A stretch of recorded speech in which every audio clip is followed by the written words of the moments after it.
Hi, this is Mary DuPrie from Mary DuPrie Studios. I've developed a series of DVDs to help models model. I am a photographer and I run into beginner models all the time, and to have better pictures I've decided to impart my knowledge to models to help them. Perhaps you could practice this on your own, which would be very valuable, and during shoots with photographers. I've laid the foundation in this video to specifically help models model. Pretty much we're focusing today on commercial modeling, catalog modeling, and editorial modeling. My foundation branches itself to all those forms of modeling. So once you have the foundation, you can take it to the modeling form that you want to. So today we're going to cover body movement and my basic philosophy of body twisting and motion, and how a model should look in her shoots, what to look for. I will also be covering how to work your eyes and your mouth, very, very important in the shoot. We're also going to be covering working with your hands around your face. And also another item we're going to be working with today is I call the 3/4.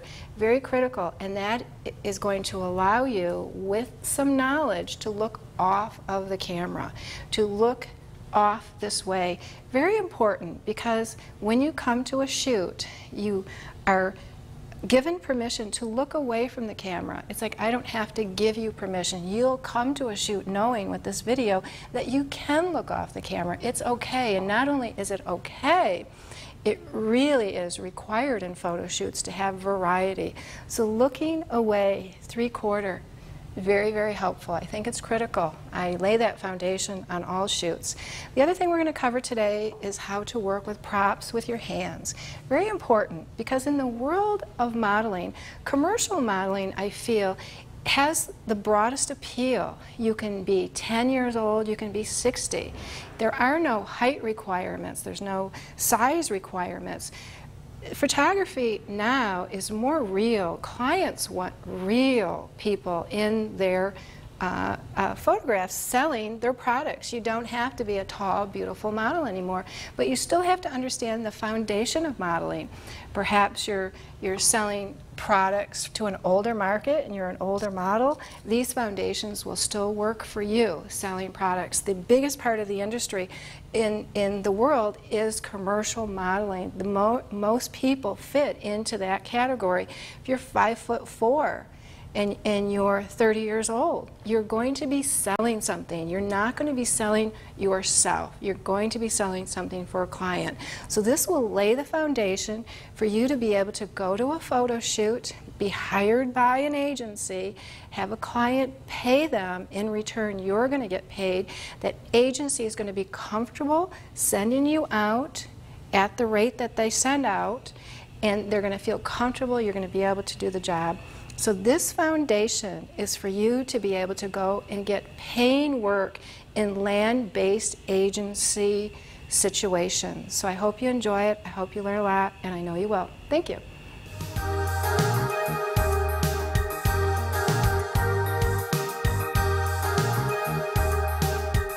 Hi, for this segment, what I would like to go over is basic body foundation. It really is the core of body movement. What I like to do is, it's based on your hands. I feel that the picture is really based on a relaxed body and a relaxed hand. Now, the human body, as far as the finger, and this is very important, the index finger is always separated from the rest of the hand. The human body cannot put the index finger with the other fingers unless you try. So when you're standing and you're very relaxed, your index finger would be down like this. The rest of the fingers would flow together, and they would be cupped ever so much. So this is really the body foundation. When you're standing and you're relaxed and you're talking to somebody, your hands would be like this. Now, notice you cannot see the backs of my hands. It's very important. The hands are at the side, and basically they're in profile. I cannot see the backs of the hands. I call this the vertical hand, and it's the relaxed hand. This is the foundation of pretty much everything I'll be teaching today is this, the relaxed hand position in this. If I were to see a model go like this, I know she's not relaxed. She's pushing against her leg, and she's splaying her hands out. Your hand is as big as your face. When you splay this out, it takes up the same real estate as your face. So if I put my hand in front of my face, that's how big it is. So you can imagine, typically a picture is really never about your hand. It really is about your face. So if I have this here and this here, I have two things competing with my face. So we don't want to do that. You want to think of the foundation of when you're standing and you're relaxed and the hand is on the side. I basically like to get rid of the backs of the hands as much as possible. By doing this, the percentage of your pictures will go way up. So here's the foundation right here. And as you can see, once you start getting relaxed and tired, you're very slouchy. If you were talking to somebody and you were talking like this, that would be very disconcerting. It would be like, ooh, that person's making me nervous.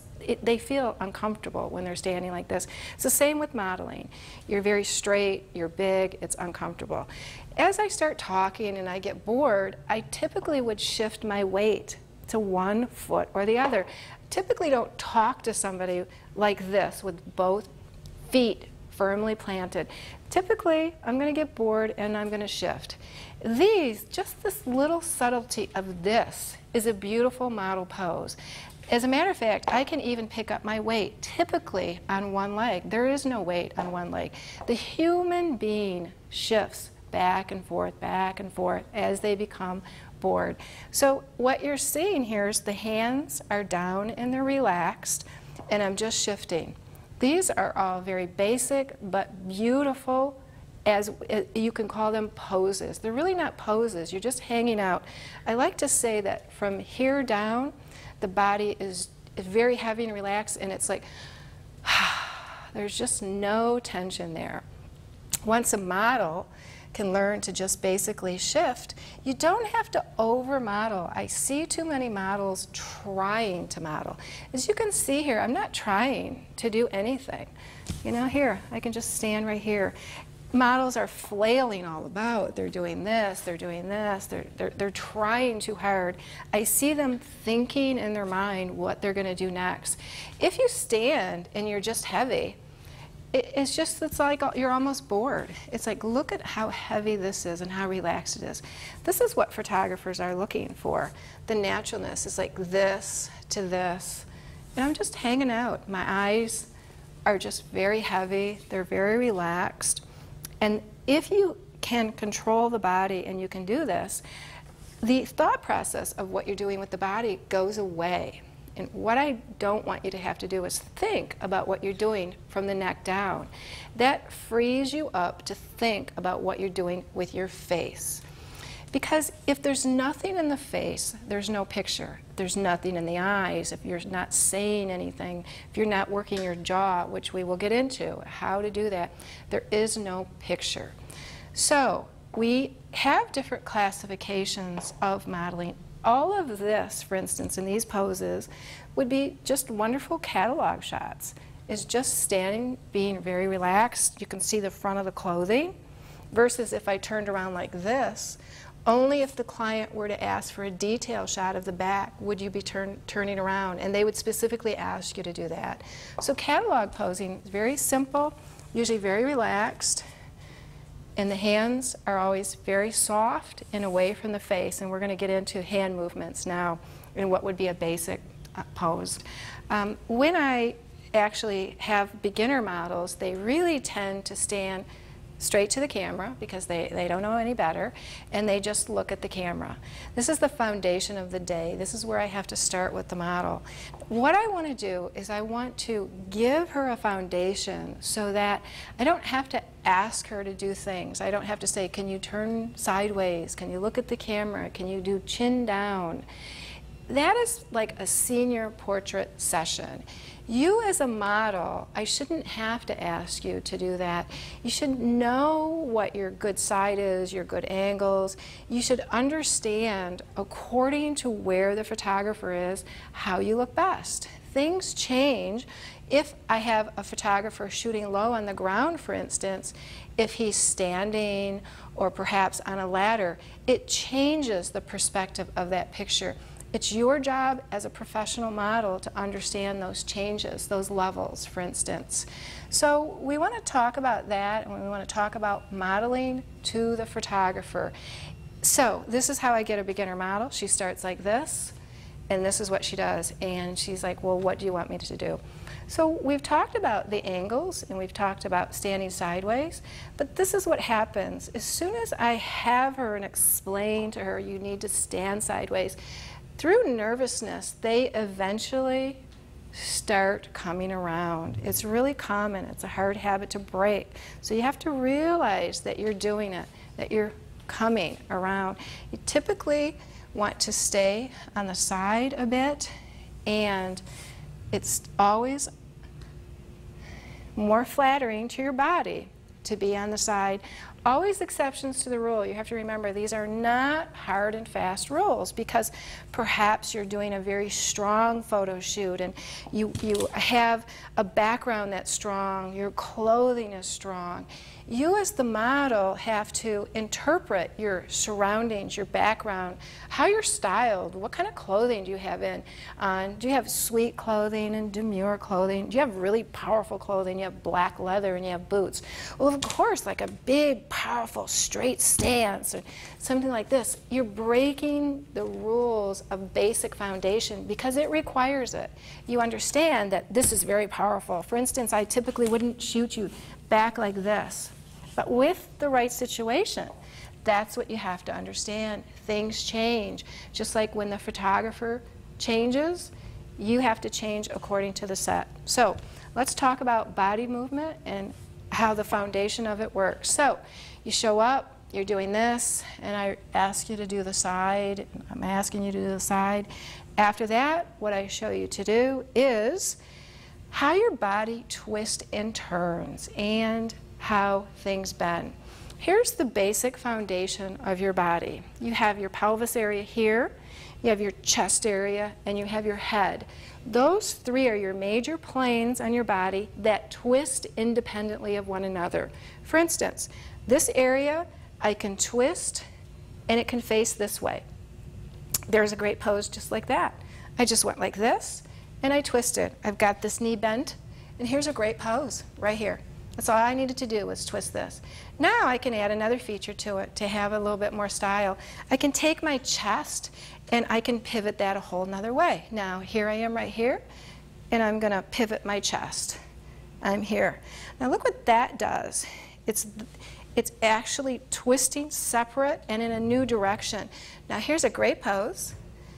Here's a great pose. And I'm looking sideways. We're going to get into this a little later. It's called, I call it the 3/4 view, but I'm looking like this. Now my head can twist independently of those two planes. My head can twist back and forth. It can move. I can look this way, I can look this way, and I can look this way. This is, you know, I've ended up in this pose. This is like an editorial pose. Now I can work my hands with it. There again, you see the index finger, it's extended. So here we have a very editorial pose. You see it's very high drama. My fingers like this, very relaxed. Even if I just do different things like this, you can see the drama of the body. You can see a lot of the editorials very in your body tight. So here we have a basic, I'm hanging out and I'm heavy, very catalog, you can see it. Here we have very commercial. It's like you're selling something. It's like, hey, hi. You see, I'm bending, I'm doing different things. I'm making it interesting. Actually, it's like, hey, who is that? You're adding drama to it. You know, modeling is silent acting. If I'm going to do something, I'm going to look over my shoulder. It's like, hey, I have friends over there. How are you? I'm going to light up my face. I'm going to say something with my face. I'm not just going to go, oh, what's over there? So here you have, and you can understand where my foundation comes from, is here you are here, sideways, twisting of the planes, like this, and depending on how severely I contort and twist, turns it into a new category. This could almost be considered somewhat lingerie. Now with lingerie, you're not going to be doing this with the hands. This is very editorial. But here's a very, and especially if I am pushing this out and pulling this in, all of that, this is now lingerie. And especially it's like you take this part of the body and you like push it to the camera. There's very Man's Magazine. Here I am. That comes from a catalog pose. It comes from the commercial. It's all about understanding, twisting your body. So here is a Man's Magazine. Here is a Woman's Magazine. You see the difference. Like this, in a woman's magazine, the chest doesn't need to be seen, and it's more about the pose. And here you go. It's the same, like this. So there's the foundation of that. So we want to discuss the fact that you have the head, the chest, and the pelvis area twist independently. Just from that alone, if a model just did that for me, it'd be beautiful. Keep the hands out of the picture. As you can see when I did this, see what I did with my hands? I didn't leave it just straight here. I pulled it away and had some negative space. That negative space here actually trails with the body and actually slims you out. The illusion of that little skinny space follows your body and makes you look skinny. So instead of hanging my back of my hand, it's like, here you go, like this, like this. Now all my weight's on one foot, because what we don't want you to do is plant your feet like they're in cement. You don't just stand with weight like this, because you can't twist if you do. You can't turn if you do. So we have this and it's twisting. Now let's talk about bending. Typically you hear a phrase, if it can bend, bend it. Somewhat true for a lot of modeling, because you have all your joints here on your body. You have your joints up here. You have here. You have two. My philosophy is whatever you have two of, it should be on a diagonal. So 2 feet, 2 knees, 2 elbows. So here it is straight, and I can draw straight lines to these. Now watch. If I take my feet out, I have a diagonal. My knees are on a diagonal, and they're bent. My elbows, if I take and I hike this up, now the 2 elbows are on a diagonal. The hands, typically the hands aren't right across from each other, which I discussed earlier.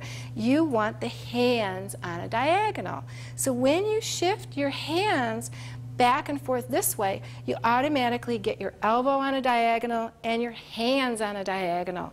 So what you have is, that's why when I'm moving, it's like I'm not doing much, but I'm twisting my planes and I'm having my joints bent and on the diagonal. If you could master that alone, you could do any modeling situation. You could model against a wall. You could model in a V, which this is very nice because it's very secure.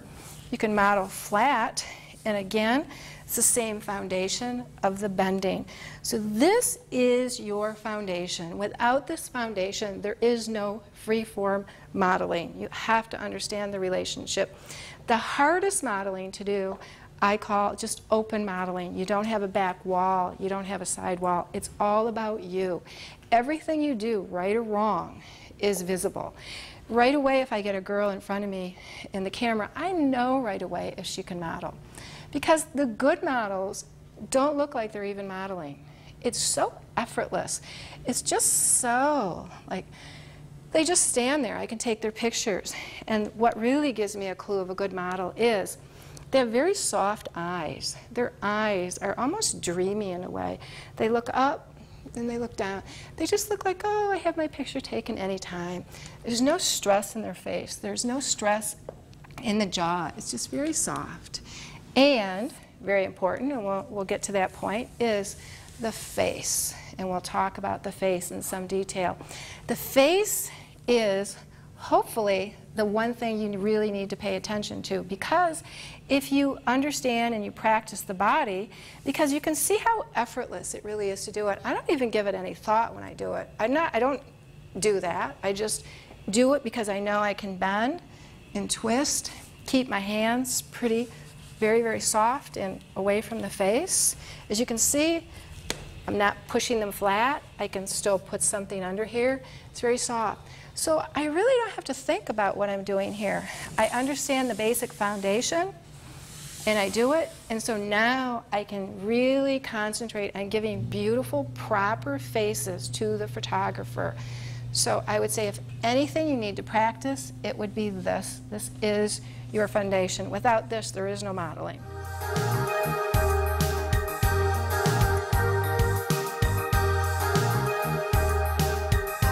Let's talk about the shoulders.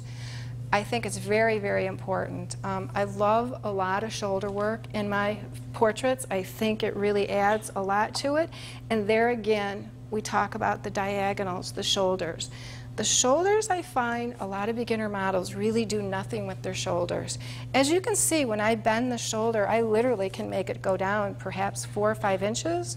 Not only that, I can pull shoulders in.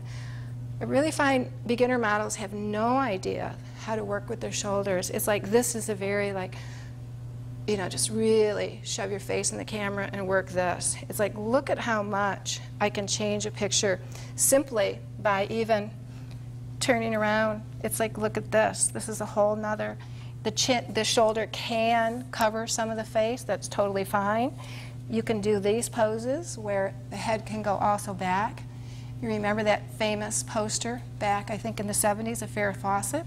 It really had a shoulder, and she had her head thrown back with a big open smile. Here's a very commercial viable look. It's like, hey, like this. These poses, you should be able to do them again and again. They should be repeatable because it's like driving a stick shift. You don't think about driving the stick shift anymore. You just do it. It's like modeling poses. It's like, do you want to see that again? Hey, I don't care how many times you want to see whatever I've done, I can do it over and over and over again. I have body memory. No matter, even though it looks like I'm just haphazardly doing this, I mean, I could do something, let's say, just totally bizarre, really twist my body. Let's say, here's something. I can talk a few seconds, and it's like, do you want to see that again? Okay. You should have body memory enough that no matter what you do, no matter how contorted, you can do it again. It's like, all right, you want to see that again? There it is again. That's the sign of a skilled model versus flailing about and hoping the photographer gets lucky. No, it has nothing to do with flailing about.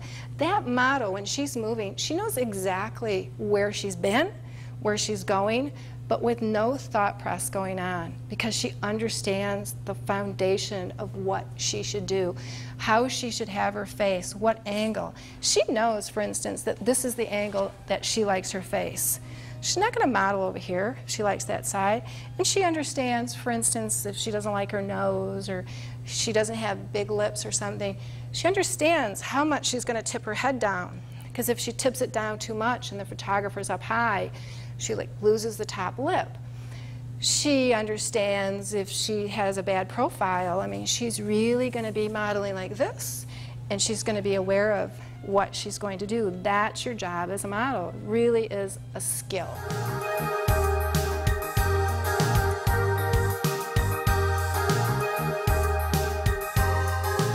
All right, for the next session, I'd like to talk a little bit more in depth about your feet and how to move your feet.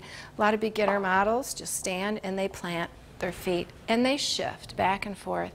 I see girls coming to me from modeling schools, very typical, and they do, you know, a basic job, a good job of having them hold these type of catalog poses. So I'll get them. I've even had a 5-year-old girl come in and model to me like this. Now really, why do I want a 5-year-old modeling like this? It's very contrived. It's you know, this is all they do is they just stand and they shift back and forth. They go like this. They're in the proper position, but that's all they really do is shift back and forth. So what we want is a little bit more imagination. We want to go much more in depth. So let's talk about the feet and moving of the feet. We do not want them so they're planted in cement. We want you to move. Now when you do move, when you shift and pick up your feet and you bend your knees, it shifts these planes I talked about earlier for you. So this foot, it's pivoting back and forth. you walk, you pick them up, you take the weight off of one foot, and you can see just by doing this and being relaxed and heavy, how many great poses you can go. I'm not even thinking. I have no thought process whatsoever. Just shifting back and forth. I'm walking. Now you have to be aware of the zone of good exposure, and that is where the photographer has metered for where your face should be, perhaps. So in the conversation before the shoot begins and whatnot, typically the photographer will explain to you, you know, the light is meant to be right here on your face, and you can't go over here. Perhaps you can only be here. He wants you to be here in the middle. So it needs to be discussed. You need to understand how big of an area that you can move. If I were to light this and I really wanted the model to utilize this background, I would use a big light source so her face could be in a lot of areas. You need to be able to understand that, and hopefully that's explained to you. So you can use both walls. So with the feet and picking them up, and it's back and forth and moving, you can see the shifting of the weight does wonderful things. Now a lot of times you work against the wall. This is very common. You see this a lot. So instead of standing next to the wall, a lot of things in modeling are very exaggerated. Somehow when it's put on film, it doesn't look as exaggerated. For instance, if I were to model on this wall, it would make me look thinner if I had this negative space back here. Just like if I have my hand here and pull it out, I have the negative space here, and that negative space thins out my body.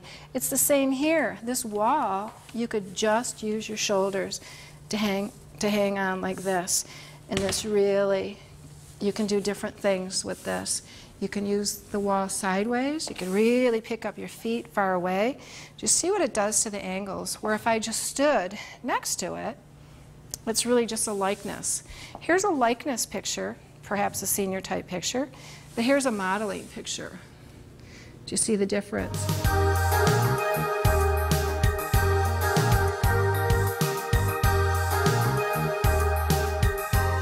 When you're modeling, I really like it when you're not bouncing all over the place. For instance, I call them zones. I want you to pick a zone, and I want you to stay in that zone for a while.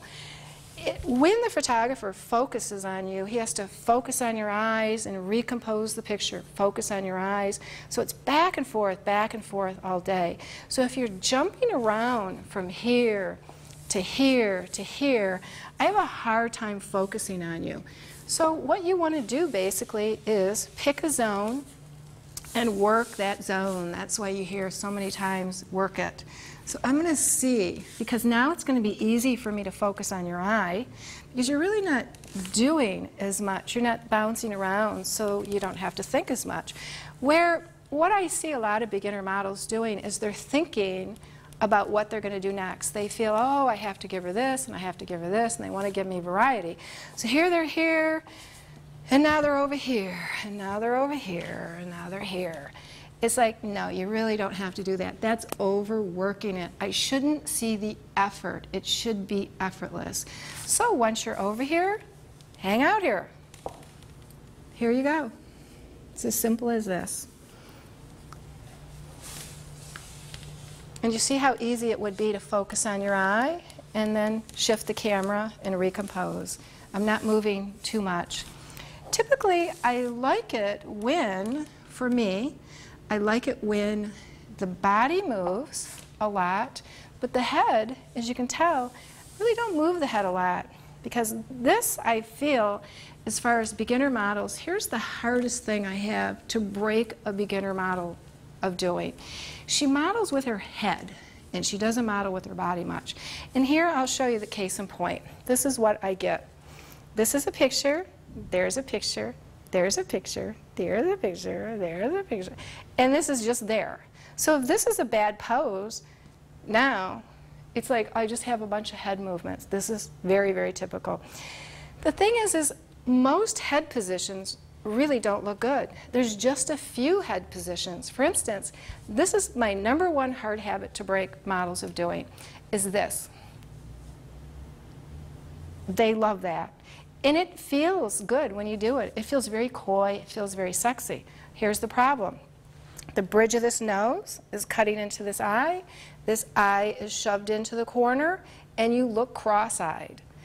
I like it when, in a basic philosophy is, remember, always exceptions to the rule, but typically this is way too far because I look cross-eyed and it's shoved in here. What you typically want, and it goes to more of a traditional portrait now, is I do not want this nose to leave the edge of the face. I want a full round eye, and I want a little bit left over here. And if you keep doing this, I don't get that. And that really seems my #1 hard habit to break, especially with models who've modeled a bit. They really seem to prefer this. I like it a little opposite because most of the time the head is really modeling to the camera. It's the body that's moving. It's not so much the head. I like it when there's hardly any head movement at all because most of the time people really look good in a very narrow zone of their head. It's like this. It's like I hardly have to move it at all. My nose tells me where my face is. This is how I track. So if my nose is way over here, that is just way too far. The zone of where your nose can be is where what I call my 3/4 picture is. The 3/4 changes according to where the photographer is.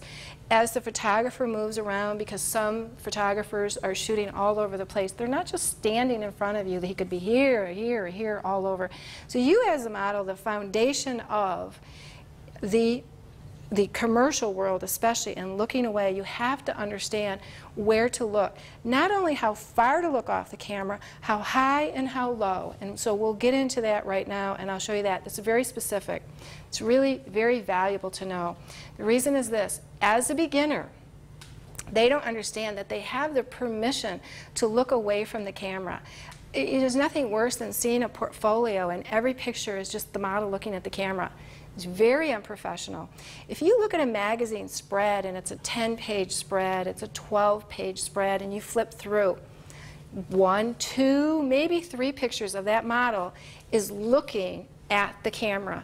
I guarantee 70% or so of those images in that spread, that model is not looking at the camera. So you have to understand how far away. There's a basic foundation. When it comes to magazine work, of course, there's always, huge exceptions, and they're, really off the page quite a bit. But the basic foundation is this. I call it the 3/4, and you have to understand where it is. That's too far of a 3/4. Here's the 3/4, and I'll show you why that's the 3/4. Very specific reasons. Now that 3/4 travels with the photographer. If they were over here, the 3/4 would be here. If they were here, here. It does move. And this is the reason why, very simply, is because of how much of the whites of the eye show and where you're looking. Here's 3/4. And when you look 3/4, don't be floating your eyes around. It's like you have to pick a spot and you have to nail it. It's like, here's you, there's 3/4. This is not 3/4. Do you see how much white of the eye that you see on the side? It's really lost. Bam, there's 3/4. And you better know where 3/4 is. Extremely important. So 3/4. 3/4. A lot of times when you do 3/4, especially in commercial work, your chin is up a little bit. It's like 3/4. Now, if the photographer was on the floor, I wouldn't be looking 3/4 up there because now he would just see the bottom of the whites of my eye. He'd be shooting in my nose. So let's say the photographer's down there. 3/4 is lower, 3/4 is higher. It's according to where the photographer is. When you go on location, it's critical that you know where it is because it's the foundation of commercial work. It's like over the shoulder, 3/4. Here's a classic example. And then open up your teeth and have that alligator smile, which is when you see the bottom of your teeth. Clients want to see what the bottom of your teeth look like. They want to see how even the bottom of your teeth is. Classic 101 commercial. Hey, and it's like, hey, friends, it's like, buy this product. You'll love it. You'll have a better life if you get this. Look how much fun this is to own this bag, to have this. That's a 3/4 look. It's like, bam, nail it. Like I said, don't be floating around. Look for it. Make sure you understand top and bottom. As you shoot, the photographers will say, oh, that's too far. You'll fine-tune it, and eventually you'll find it. But I pretty much know exactly where it is based on, I'm a photographer. I know what I need to see. I know that that's where it is. So when I go outside, wherever I'm shooting outside as a model, you can nail it. You have to not just know it in the studio setting. It's equally important to shoot outside with it. You could be having, walking and having a newspaper in your hand, and it's like, hey, hey, especially over the shoulder. So that's 3/4. I think after teaching all of the twisting and turning, every session I do for a beginner model, when I have a full day session, I teach 3/4. I do not want to do a comp card where they don't have a 3/4 in the shoot. You must have a 3/4 in the shoot, preferably more. A lot of times on the back of a comp card, the whole comp card on the back is looking away. It's very interactive with something. It's doing something. It's not just looking away also. So that's a very commercial look. You need to practice and find out where that is and see how much your eye is. If the photographer was up high, for instance, shooting on a ladder, your 3/4 would no longer be here, because he would be shooting the top of your eyelids. So now, according to the height of the photographer, I would look up towards the sky because I want to shoot into the eye. I want to see the eye typically. Remember, always exceptions to the rule, but remember, typically we want to see in your eye. We want to see the full round eye. So to keep you on track, you'll notice that the nose is where it leads. It's a lot of times like this. A lot of shoulder action, and you can see. Here's a commercial 3/4. All right, there you go for catalog rather. Here's catalog 3/4. Here's commercial 3/4. Hey, and here's editorial 3/4. So the foundation is there. You have to understand it. It ties in to all aspects of modeling. It touches on all of them.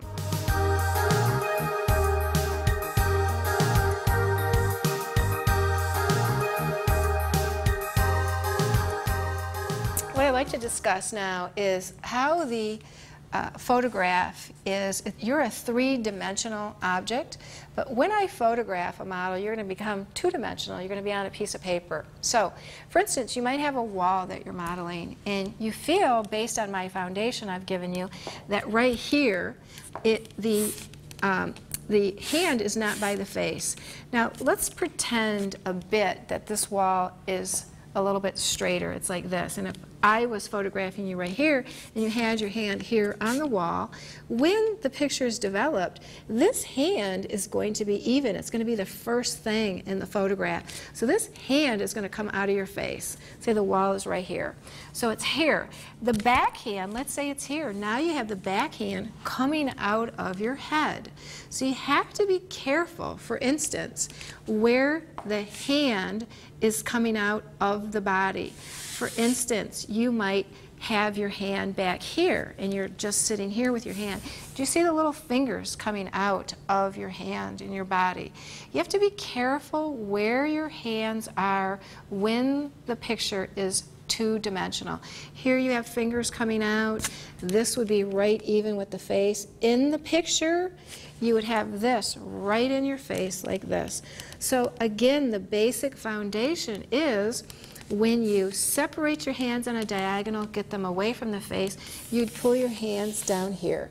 Keep them not only away from your face, but in this zone of your face. Be careful in different situations where you're modeling. So if I was modeling perhaps along this wall and I was having my picture taken, I wouldn't do it here. I would pull it down out of the picture like this. All right? So be very aware of how things are coming out of your body. For instance, I might model and I have my hand and I'm doing this. And I have this, just this one thumb like this, just coming out of the body like this. Be very careful of how things are coming out. For instance, I could be standing here like this, and I just have fingers coming out of my body. So what I would do is try not to have hands coming out of your body. Your hands should be very soft and very natural and not coming out of your body, all right? Now, the foundation of the hands next. What we're going to do is how to do the hands when they're not just hanging, all right? The basic 101 pose, and to get you thinner, would be to have your back foot sideways and your front foot facing the photographer. And you're doing this. Remember, what you want to do is, my phrase that I like to use is you have a rubber band coming right through your body and right out the top of your head. Because here I am, I'm only 5'4", I'm not tall, but now I'm 5'6". You have to pull it up. Actually, you could be very thin, and a lot of girls still have a stomach that sticks out. It's like they're stick thin, but sometimes they have this little area that's actually extended, and it makes them look big. It's your responsibility when you're modeling is, I'm going to push out my chest, and I'm going to suck this in. The problem is this. I can't look like I'm doing that. I have to still look like this heaviness. But the whole time I'm modeling, it's like I'm doing isometrics. I'm not just standing here like this and my pouch is sticking out. It's like I'm going to gain an inch, at least an inch. I'm going to look very relaxed like this, but I'm actually feeling a rubber band pull up. That's your job as a model, to be able to do this, and you're typically, you know, modeling chest forward, but this is very relaxed. So it's two things going on at once. It's you pulling and stretching, and it's you being relaxed at the same time. You have to practice this. It doesn't come easy. But remember, you really want to sculpt down and keep this thin, throw your chest out, and be high. All right? So here's the one modeling where you're just shifting. These are all beautiful poses, all usable. So what you're doing is you're going back and forth on your weight, and you're shifting your body. You can go back to this pose right here, and the basic stance is this. And why that is a basic stance is because my hips are a little bit on the wide side, let's say. They're this wide. Now, what I'm going to try and do, if I can, is I'm going to try and keep my hands here. And I'm going to try not to move them. And so what you can see now is how much did I shave off? At 2 inches, perhaps? So this is how you look the widest. And unless specifically you're doing a bathing suit shot where the client needs to see your body straight on, or maybe you're doing a comp card shoot, you want to see the body straight on, you better have very thin legs in here, you better have small hips, otherwise you're going to look big. So what you want to do to make yourself small, you don't want to stand sideways perhaps in a bathing suit, because now I'm just photographing this. But to have the belly button facing about 45 degrees, that is the basic pose, because that's how I'm going to get rid of my hips. My chest and my head is facing the camera. So here I am. But even from this, look at how much, again, the shoulders, to me, I really like a lot of shoulders. So you're here, and it's not like you're just like doing this either. It's like, look at how much I can come and do. Now, here's an issue. This hand now, by me doing this, the back of my hand, really shows your age when you see the back of your hands, but I have very young models who don't have attractive hands. The hands are usually a different color. They're usually red. You have the white knuckles. Everything shows. So I wouldn't want to stand with the back of my hand facing the camera. The other thing I don't like is I don't like when the hand is in the same vertical plane as the face. I don't want my face here and this way down. I don't want any hand.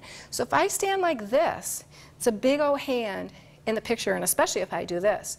So what models do, you'll see them a lot, is they'll be standing like this, but they'll shift this arm around to the side. Really, really important, because if you just keep your hand here, it's very unprofessional really to stand like this. You really want to, and a lot of times what you'll see is you'll even have what I call negative space. You'll have this space where it's not touching the body at all. That space will also make the body look thin. So what you do is you can rotate this around. Now what you can do is bring this back shoulder, and now I'm starting to crunch. I'm starting to move, and I still don't have my hands in the picture. Here they are on the side. So you really have to think, what's the photographer seeing in the face plane? I call this is the vertical plane of the face, so I would move this around to like this. Now, the other thing with the hands, when you stand just like this, the hands are both like this. But when you start shifting your weight, they're not right across from each other. For the human brain, it's much more exciting when you have diagonals. So I try to have as much as I can on a diagonal as possible. It's much more exciting in the picture. So if I just stand like this, my hands are right across from each other. But when I start shifting like this, do you see the drop in my hand? So now I have this diagonal from hand to hand. It's much more exciting than just standing like this. That is why you're shifting the weight and you're going up and down with the shoulders. You can see this. For instance, if I was here, I would now know I would bring my hand perhaps up here. Now, I would not want a straight arm typically. What I would want, because the human brain likes diagonals, it also likes breaks in the body. So instead of having my arm just here, if I was modeling here, I would break my arm like this, and you can see the back. I might even pivot it. So you're always trying to pivot and break and move on different angles. These are more exciting. You can also take this hand, pull it around to the back, and you see this. This would be very popular. If you were to touch your body, again, don't splay out, don't push out. It's very, very soft. It is like you're trailing with these three fingers right here. You're almost never really pushing. For instance, if I wanted to model, and this is really a classic pose, if I wanted to model with my hand here, it's still soft, and I can actually put my other hand through. I can actually put something through. There's a space there. And a lot of times, and then again, the index finger is out just a little bit. Don't make the mistake of trying to go, oh, I'm going to put my finger out. And you know, if I tell somebody, then they're going to do this. No, it's just very soft. And I have the models not plant their poses. Because if you plant your pose like this, and I don't like it, it's like I have to wait for you to move on to the next picture. It's like you don't really do that. I'm shooting fast enough, or most photographers are shooting fast enough. And let me backtrack a little bit. The photographer's style, how they're shooting, they will inform you how they're shooting. They'll, you know, we're free-form shooting, so you are moving. If you were posing and the photographer wanted you to pose, they would perhaps put you, and that would be the pose that was chosen. And you would know that already. A style of photography that's very popular now is what I call freeform. And that, so that it is more beautiful and it's not so static, so that the model doesn't start clinching, is you can move it like this. And when you move it like this, you can't ruin a lot of pictures. Because if this is a bad hand here, shortly, in a second or so, it's going to go away. You're going to go to something else. So you have to remember that you don't want to clench and hold on to things for a long time.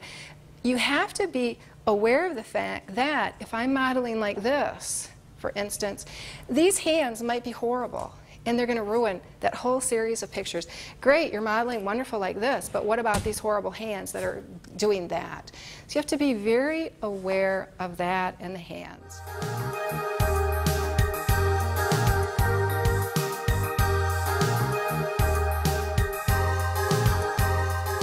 I would like to discuss the face. I find the face is very difficult for new models. They really don't understand it.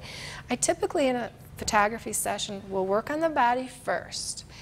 I don't work on the face too much. I give it a little bit of time. I'm working on the body because a new model has too much to think about.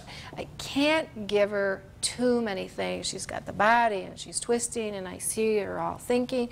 But once she seems to be more comfortable and you get more comfortable with doing this, now I can talk about the face and what to do, because if there's no face, there is no photograph. What happens when a model gets in front of the camera is she tends to do this. She tends to get very starey. She latches on to my lens and she doesn't let go, and she just stalks me basically. Wherever I move, she moves. Like she just doesn't let go. She's thinks she's doing me a favor. That's what she thinks she's supposed to do. In reality, that isn't true.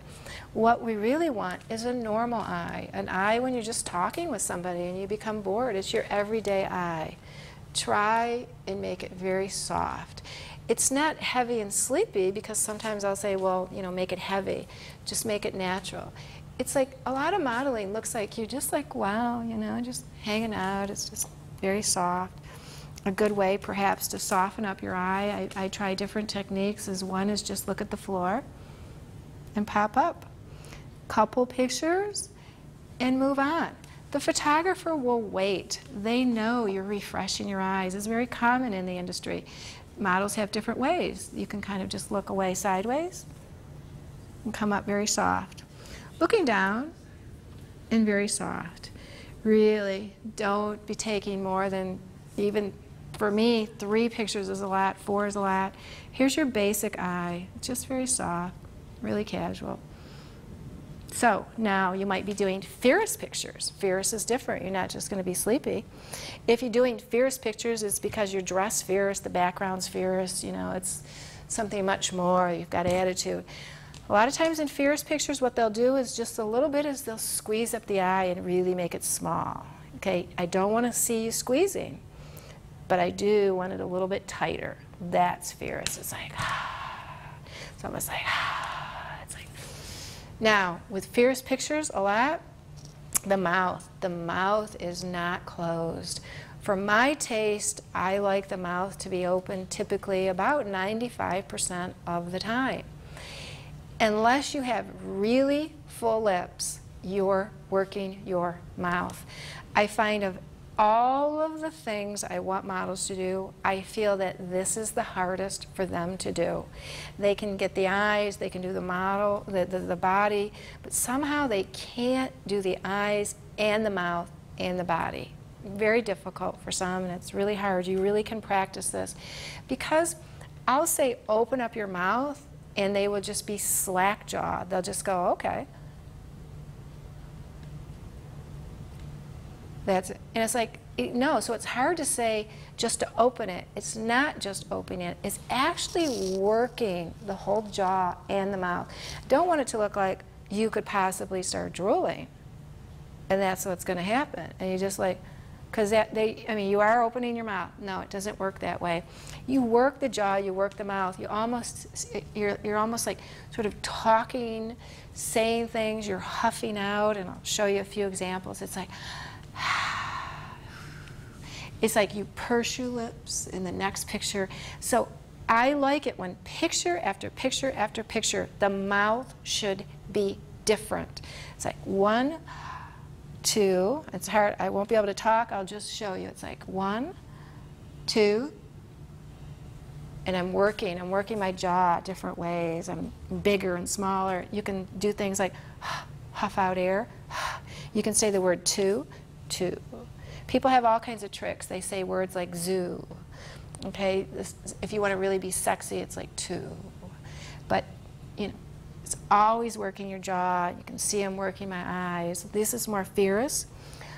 It's like, I don't like it when the jaw opens too much and you see too much of the bottom teeth. That would be really considered more of a lingerie look, where you really drop the jaw. That's a little bit, that would be considered too sexy. It's not editorial, it's not commercial, it's not catalog, so be careful.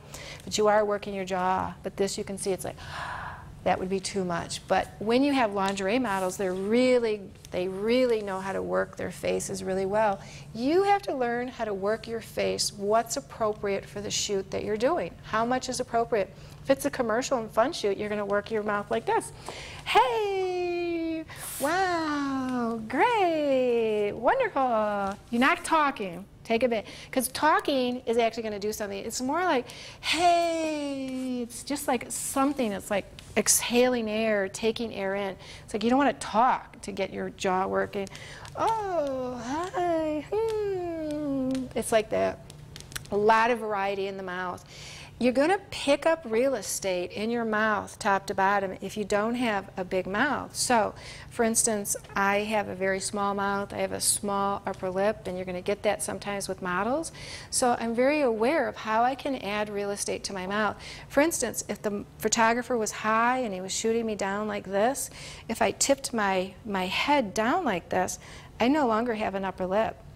But if I model like this and drop my jaw and model this way, I just now picked up real estate. You want to pick up real estate. Very, very seldom do I ever have a picture that does not have the mouth open. Even with a model with big lips, it typically has it open. If you see classic examples of lipstick ads or close-ups of magazines, typically you have what a perfect lip would be it's got just naturally, they were just born that way, a model who has a little hole, little central hole right here, and then she has a little hole here on the ends of the lips, and then the end of the lip goes up. A classic example of that lip would be Michelle Pfeiffer. When you go to makeup counters, you'll see, well, what type of lips do they use at makeup counters or for lipstick? That would be a classic. That's what we would consider a beautiful lip. The reason is this: the model doesn't have to do anything. She already looks like she's naturally smiling, so she's just standing here. Has that. Now, I notice a lot of models do not have that. That is very rare to have those perfect lips that naturally have a little darkness right here and then that curl up just ever so slightly, because they always look just really soft and pretty. It's just natural for them. That's what their lips are shaped like. You have to be able to do that yourself. So typically, you're never, hardly ever, just having your mouth normal like this. You are tugging on your mouth. Minimum for me, for my taste, you're tugging on the corners ever so slightly. It's perhaps 1/8 of an inch, 1/4 of an inch. So you're dropping your jaw open and tugging. While it's open, you're tugging and you're trying to get your lips like this and open. That way you'll not look like slack-jawed. A lot of girls have lips that are just straight or even go down. So what happens is their pictures, they just look sad in their pictures. It's just every picture is the same. I don't care whatever situation I put them in. It's like a different outfit, different day, but it's the same picture. It's so sad. It's like they just go down like this. They could be a beautiful girl, but they just have a sad look. So it's kind of difficult for that girl to learn how to work your mouth, but it's very important because as a model, you want to be as diverse as possible.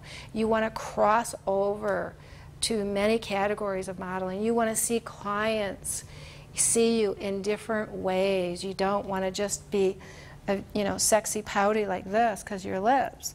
You want to look commercial, you want to do catalog, you want to do everything. That's why if you can control your lips and have different looks, you'll have a much more diverse career as a model.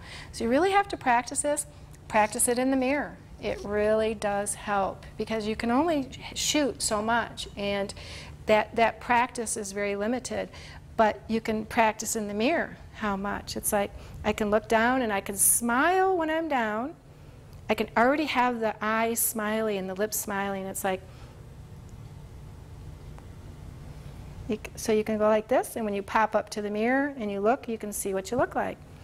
All right, so you really have to control this, because if you have nothing in your eyes, there is no picture. A way to put something in your eyes is I like to use the word sparkle. And it's like, you just have to tell yourself something happy. I can't put the sparkle in your eyes. That's something that you have to do. I notice I will tell models sparkle or have a little secret smile and whatnot. But I might get 2 or 3 pictures out of it, and then it goes away. They forget. They're thinking so much about the body. I have to keep on them and on them all day. Sparkle, sparkle. It's like, okay, sparkle.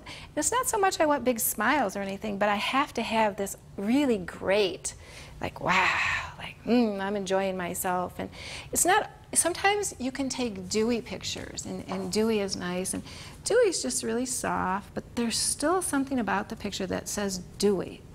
It's not blank. It's not just, there's the difference. It's like very common. Here's, here's a common picture. Okay, here's the difference. It's like you better make contact with that lens and really say something. It's like, what do you want that picture to say? What emotion are you trying to portray?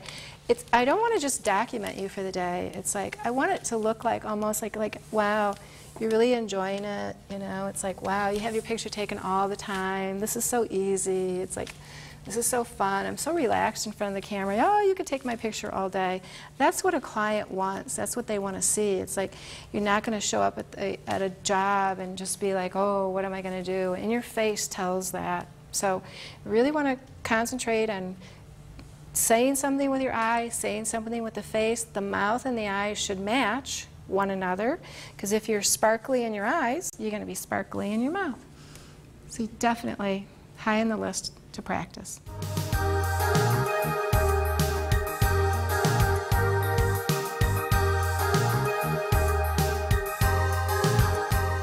In this session, I'd like to talk a little bit about props and their use of props as far as with your hands. Typically, if you're going to have a prop, it's because you're selling it for the client. So the client's going to want to show their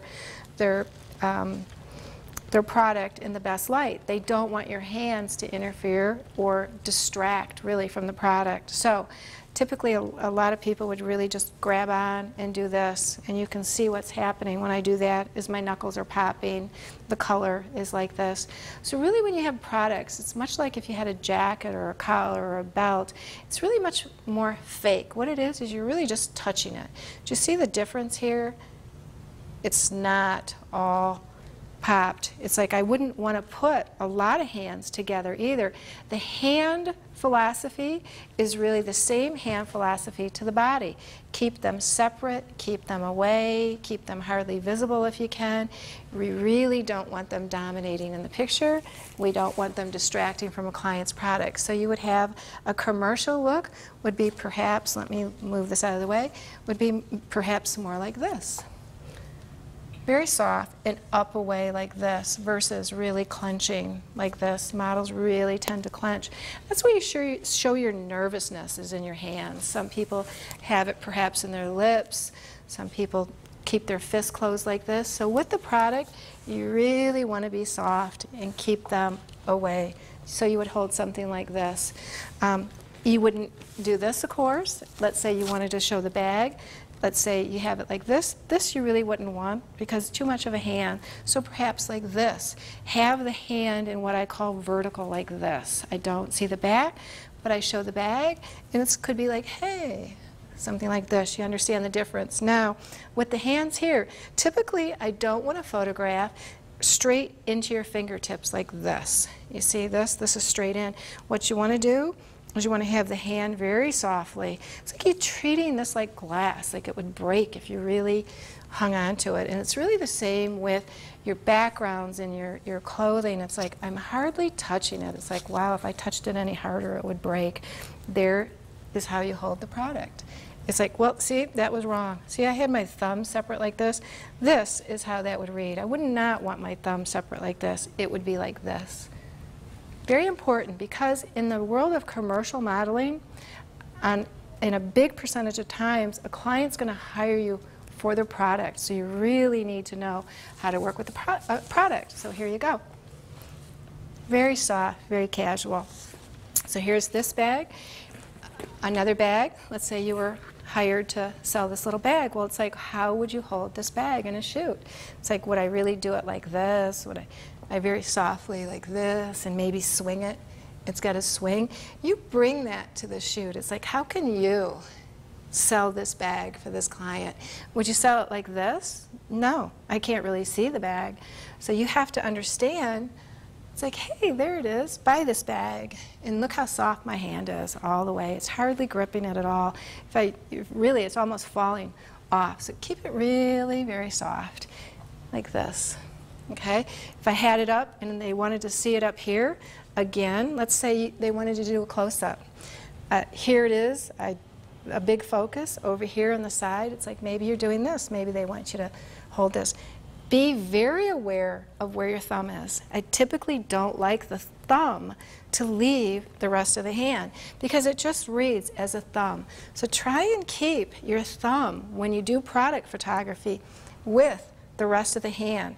Try not to have it just stick up on its own. It's very soft and with. It's like, hey, so let's say I was doing this and they wanted a close-up, a face shot. So be careful, like this, and very soft. It's this type of bag.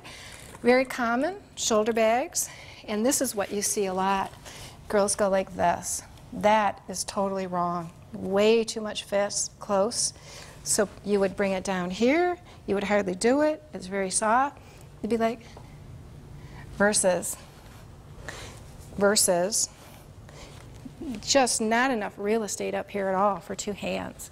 Perhaps, and I have shot shoots like this where I've had to sell a client's bag like this. So perhaps like this, but have it make sense, not just like, here's the bag. It's like, yeah, there's the bag, and I'm going to the beach with it. There you go on that.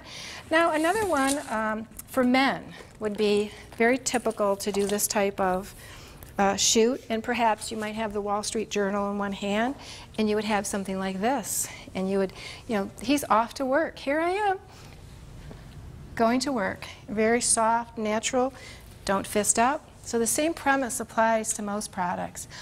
Hi, here you go. I love this bag. This bag makes my life better. That's how you have to treat it, and treat it very delicately. The client would not want you to stress on their product like that. It's just not a good selling point. It's like, hey, here you go on that. Now, a couple other products. Sunglasses, very common in shoots, products like this.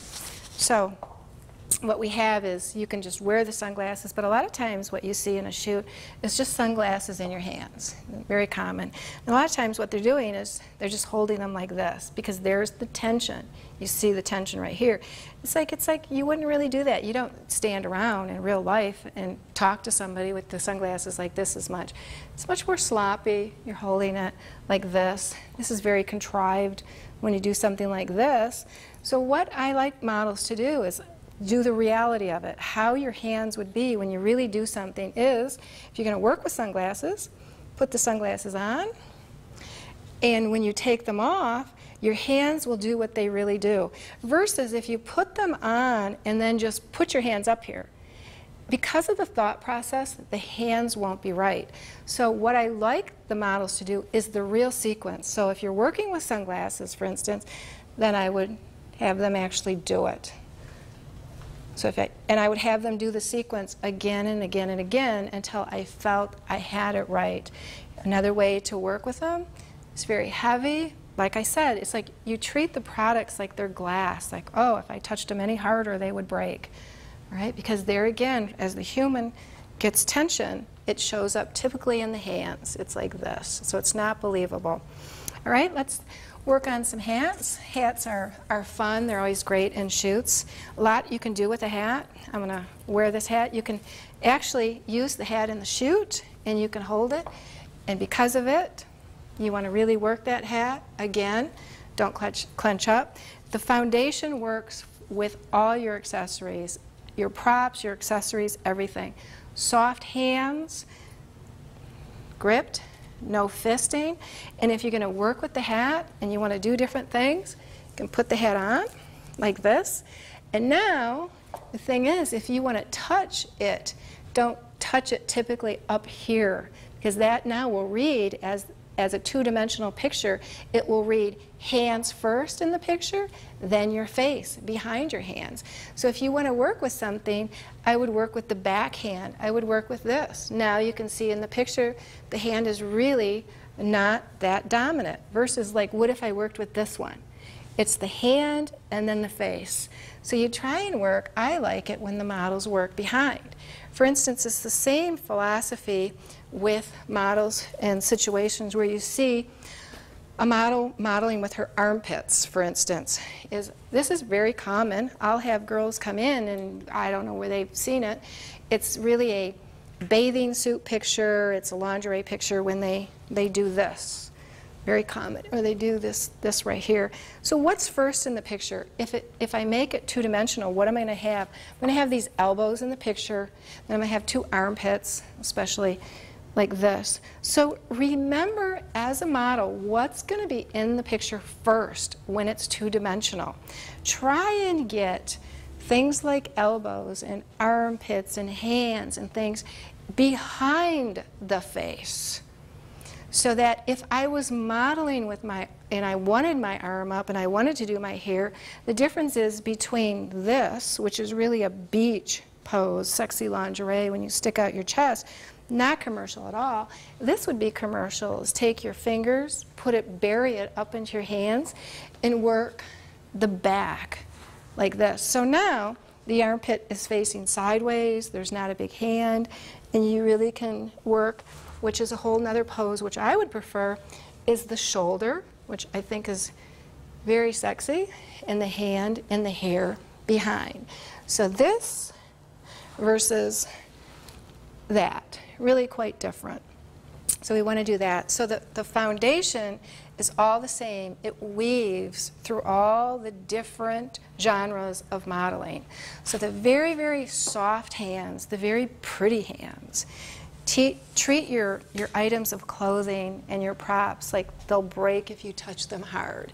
Trail with your fingers, these fingers here, just very, very soft, and everything you're touching. And that will be your basic foundation to all your modeling. All right, Cassie, what we want to do now is I want to show you how to work a piece of clothing. This is a perfect example because it has so much going on. It has the pockets, a belt, the collar, the buttons, and there really is a way. Commercial modeling has some crossover into catalog modeling. For instance, again, we do not want to see the back of your hands. They're just nasty. They really don't read. So if you're going to do anything, we don't want the back of the hands, but if you are going to use your hands on the jacket, it's fake. What you want to do is have them not across from each other, but you want to have them on the diagonal. So you have one in the picture can be no closer than this, let's say, in your face. Even up here, now it's about the face and the hand. So you want it here, and we want them separated on a diagonal. So what you do is you have your fist here, but roll out your fist. We want to see the cracks in your finger, and we want it to look like you were just touching it because you were like, say, for instance, you were like getting ready to take it off. It's like coming from here to there. You're coming from someplace or going. You're not just latched onto the jacket like this.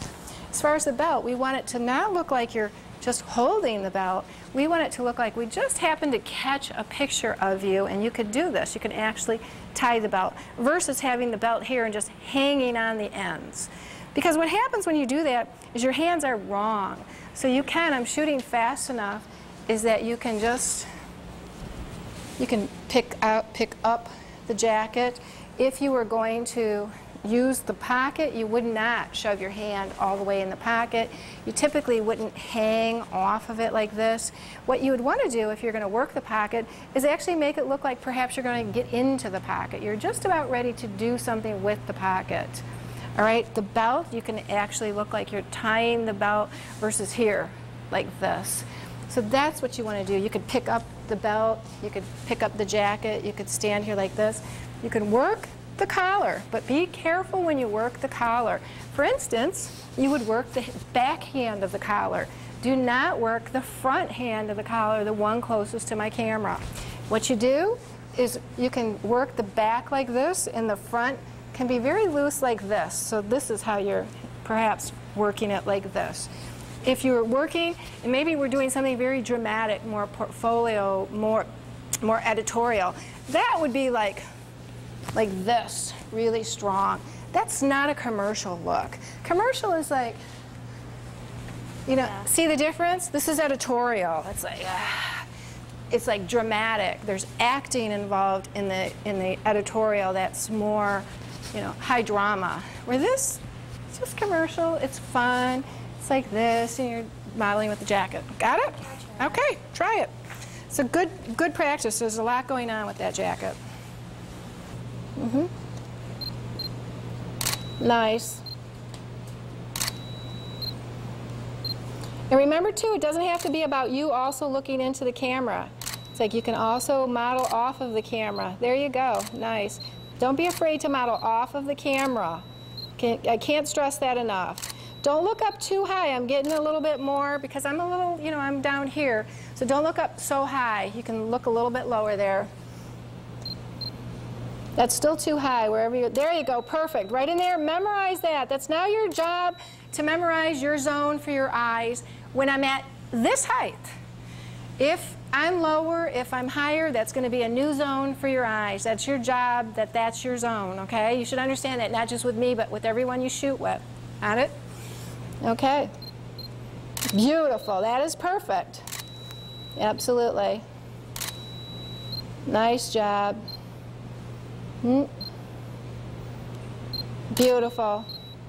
Nice. Good job. Now, at one time you were holding the jacket and you had both of the hands across from each other with your thumbs sticking straight up. Not really. Watch that. It's not that great. Because what happens is it just reads as these two thumbs sticking out in the picture. Okay?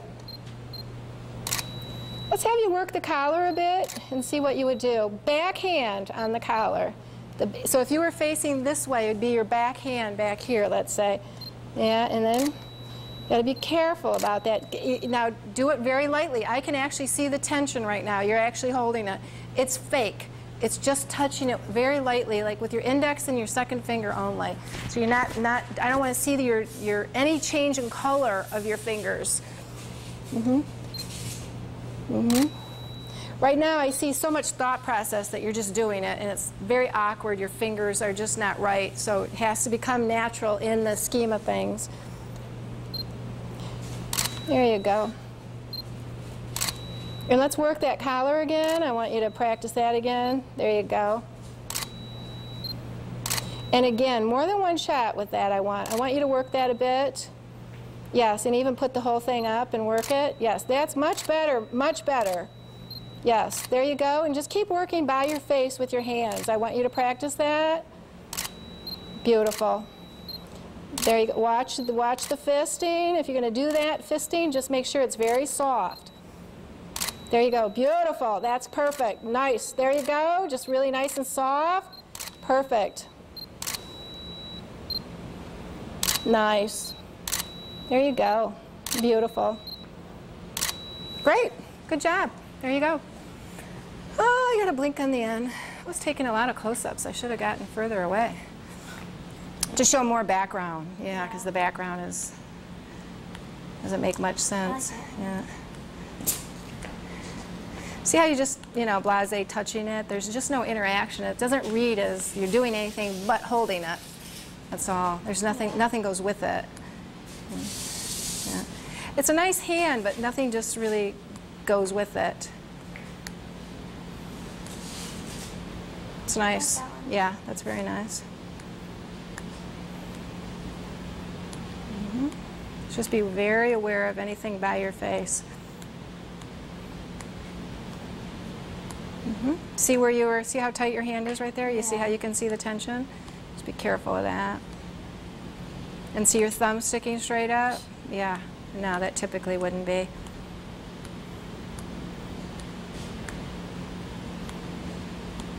And see how high you're looking? Way too high? Yeah. Okay, let's move on. Okay, good.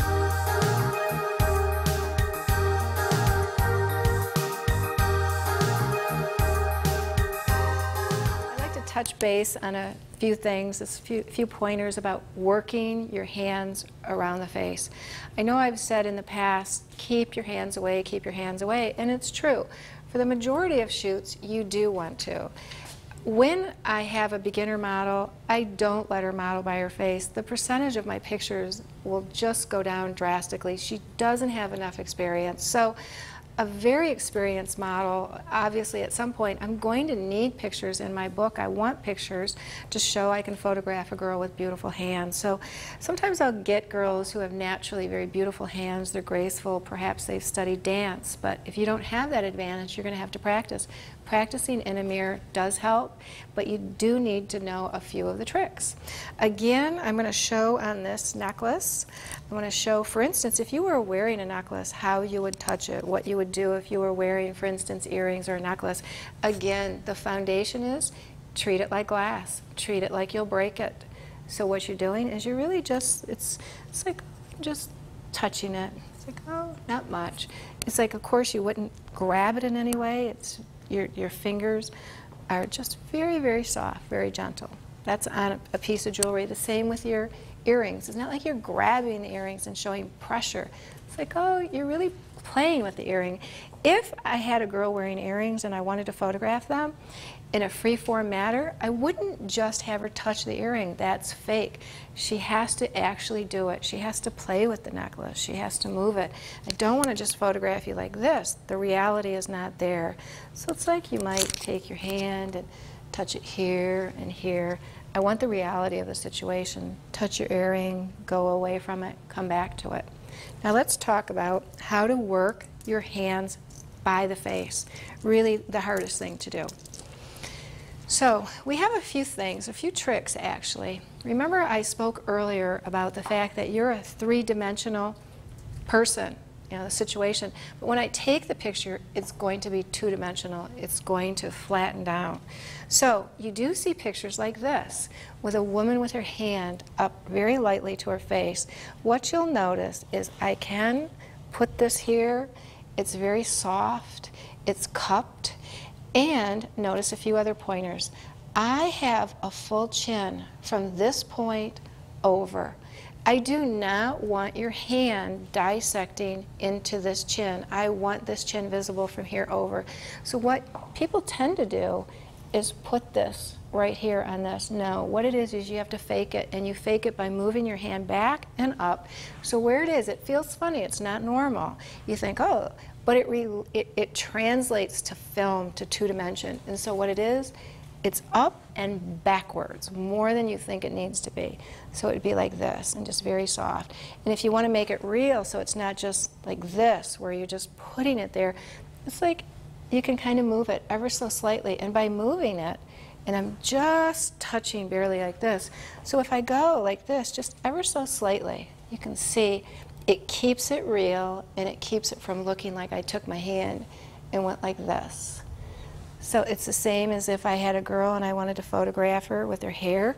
I wouldn't have her just touch her hair. Sometimes you'll see models like this. I've even had models grab both ends. Like, it makes no sense. Would you stand there with both ends? No, you wouldn't. But as a girl, what's really wonderful about the female is they play with their hair.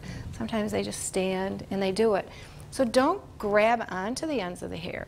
Make it real. It's like if you're going to do it and twirl it, play with it, because that's what girls do.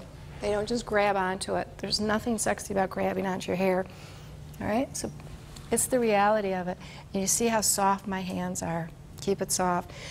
Another way to work with your hair, and you do see this, so this is very common, is you take your fingers, and if you want to do it more sexy, is you take your fingers and bury them up like this, and you work your fingers back like this. Now what you can do is, as you're working them, your hands are moving.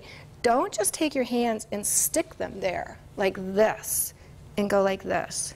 That's not what you would do. You're trying to emulate something real, and what the reality of the situation is it relates to this. It's what you're really doing. Don't plant yourself. Planting, in my opinion, doesn't work. I don't like it when the girl gives me the picture. It's like, okay, here's the picture. It's like, no, I don't want you to give me the picture. I want to choose the picture. For instance, you might have your hand here, and I don't like it that close to your face. But if you keep the hand moving, I can go, click. I like it right here. I don't like it down here. I don't like it up here. I like it here. The same is when you're working up here. It's like you want to work it. Let me take the picture where I want. Maybe I want this hand right here. So if you keep it moving and you keep it working, okay, I can choose where I want. The percentage of your good pictures will go way up, because I don't want to stop and start, stop and stop, where it's like, okay, here, here, here. The reality of it is I want to capture you being feminine, being a girl, doing what girls do. And that would be things like playing with your hair, doing this, keeping it really soft. You can see when I even bring my hands up how soft they are. It's like dreamy. I mean, I feel that sexy pictures often, the girls are overworking sexy. If you're a beautiful girl and you look sexy, you don't have to try because you just are, the fact that you're there. So it's like, don't overwork the sexiness. Just really be soft and casual about it. The casualness will read like, and when the viewer looks at that, that sexiness of the softness is what really comes. So anytime you're working, you know, by your face, it really should be very soft, very slow, so the photographer can get it. Don't go too fast because I can't focus on your eyes, move the camera, I can't focus like this. And it's not so slow that I see thought process in it. It's not that. It's just at a nice, soft, very, very romantic type pace. It's even here. It's like instead of doing, you know, I'll ask girls to do things and they'll go like this, or they'll do this. You wouldn't do that. That's not the reality of the situation. It would be more, it would be back, behind. It would be like this. It'd be beautiful. For instance, if you travel this sequence, I love the hand right here.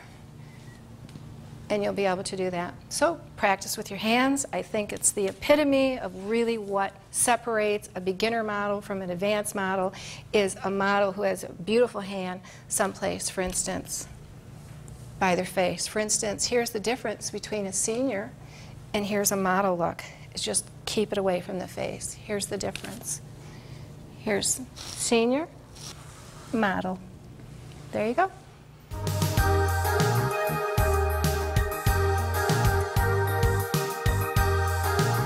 Hi, I'm Gina Dell. I was a professional model here for about 21 years, and I have now, for the last 14 years, been a choreographer and do lots of major productions in the area. And this is my model, Cassie, and I'm going to just teach her the runway walk today. Cassie, basically, it's very cat-like, which is why we call this the catwalk. It's very sexy, very flirty. It's not the way that you would typically walk down the street, because if you did, people would probably think that you were crazy. So to start off, I'm going to have you go into what I'll call like your opening statement or your opening pose. And we're going to be standing in an L shape, okay? And all of the weight is on the back leg. And you're actually, you know, yeah, a little bit of a curve to the spine. And I'm going to break down the walk after I see your walk, because it incorporates 3 different principles. And I think it'll make perfect sense to you at that point. But a nice, you know, you will feel some pressure in your lower back because you are curving your spine. And again, just like as if you're on a photo shoot, you know, it's 2-dimensional. You want to square off to the camera, okay? In this case, your camera is the end of your runway and or the audience, okay?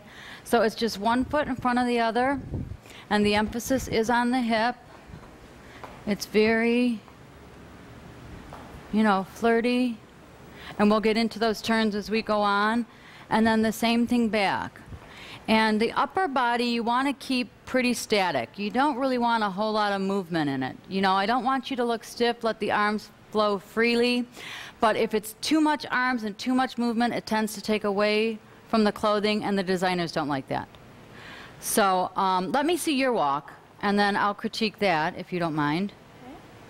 Go ahead, whenever you're ready.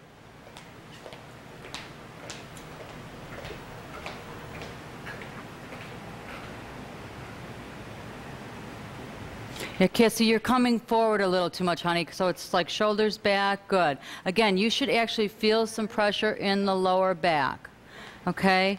And pull that down a little bit, there we go. Yeah, you're curling forward a little bit. Yeah. So, I don't know if you've ever done dance.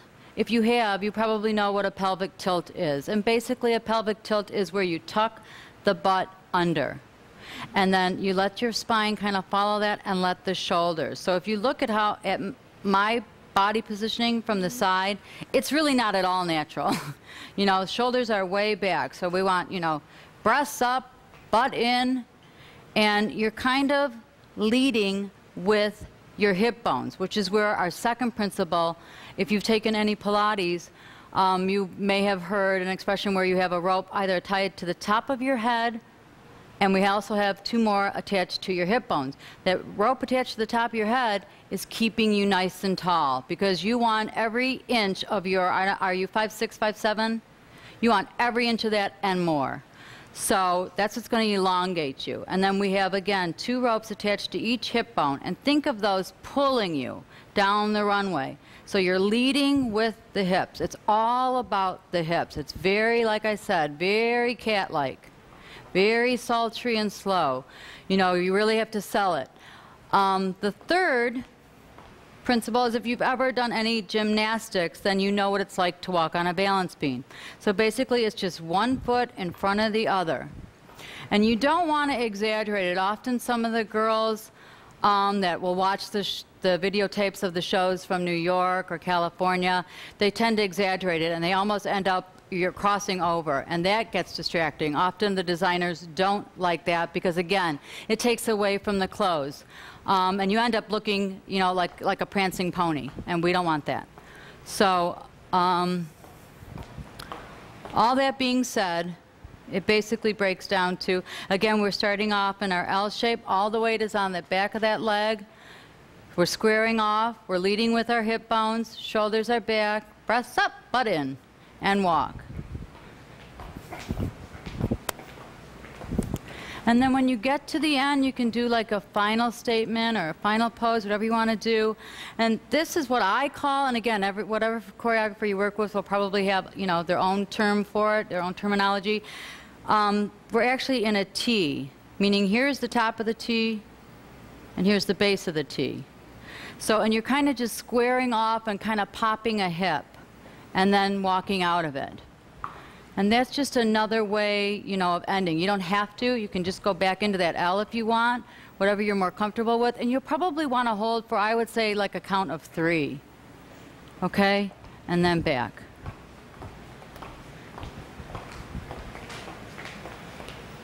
Good, good, good. Much better. Good. I'm going to pull this down one more time if you don't mind. Totally fine. Just so we can see your body alignment, because that's really important. Okay? So I'll try So the whole thing for you. try the whole thing for me.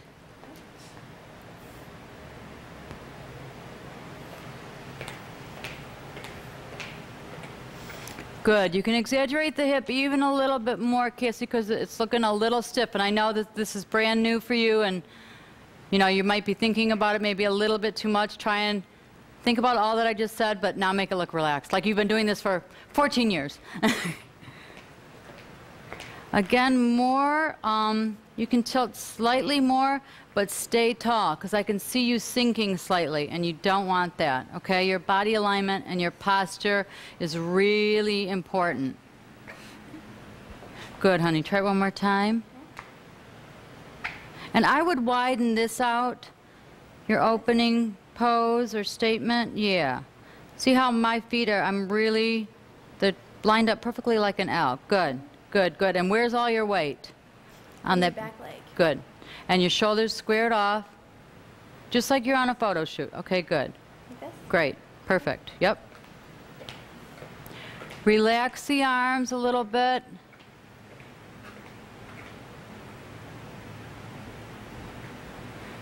Nice. And the more drama you give them, the more diva-like that you are, the more they're going to love it. So everything that I'm showing you, again, I know that it's new to you, and probably exaggerate it. So when you get to the end, you know, if you want to go in to that T, just really pop it. So boom, hi, here I am, 1, 2, 3.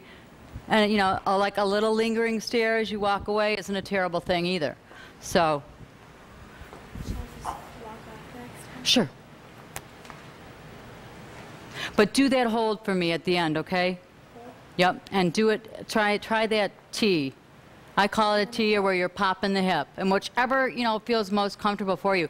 And to go into that, you just kind of, you know, you're at like 90-degree angle, just boom, and off, okay? And don't be afraid to, you You know, at that point you can use your hands. Your arms are looking a little stiff, so you'll want just kind of a natural bend to the elbow, and it can be slightly actually into the body.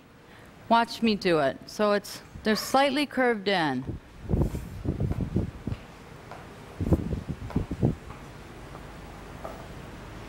And then we'll get into this turn, but okay.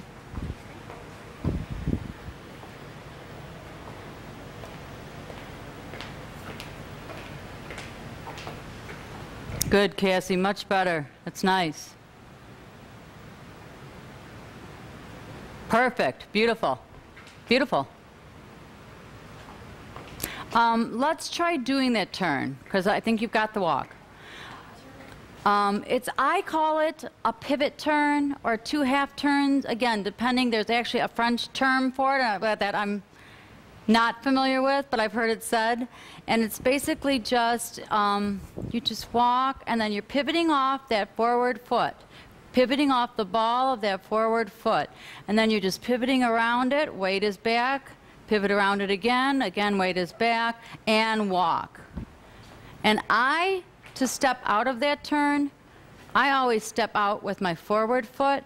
You don't have to. It's just like one more, add a little bit of finesse that I like. So, whatever you're comfortable with.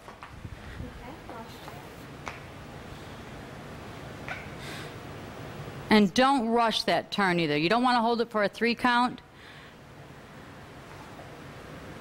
You'll see. We'll go through it. Okay. Go ahead. Just don't rush it, because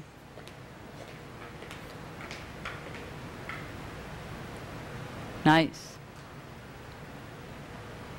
Perfect. Perfect. Yeah, timing was perfect. That's great.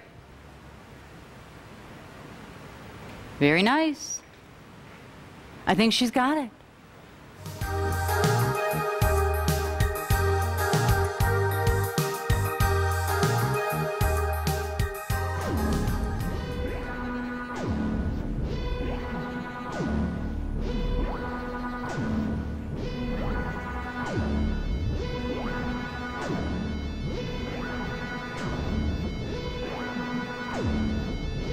Lots of attitude, really like, oh, I'm a model, I'm so hot. Don't you wish you were me? I really like when you model off of your vertical plane.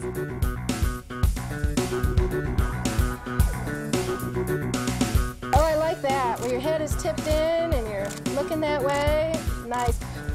Sell those lanterns. Where'd you get those lanterns? Let's have you do the alligator smile if you can. Over the shoulder, mouth wide open with some teeth showing. Like, hey, yeah, there you go. Absolutely.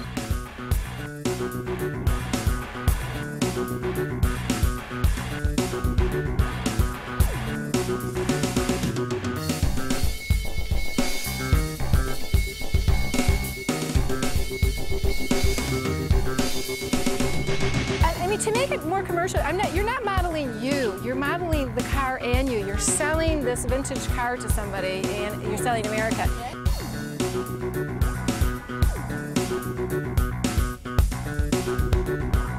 There you go. Great. Good job. All right. You're hired. See what I mean? Absolutely. Let's play with your glasses, but you're looking at me like I'm paparazzi and it's like, hey, what's going on?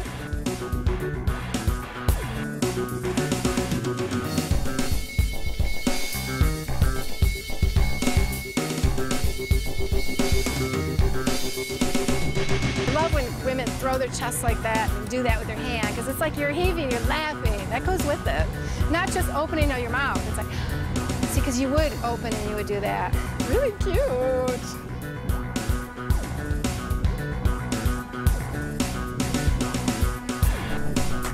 Oh my God, I gotta see these. These are freaking fabulous.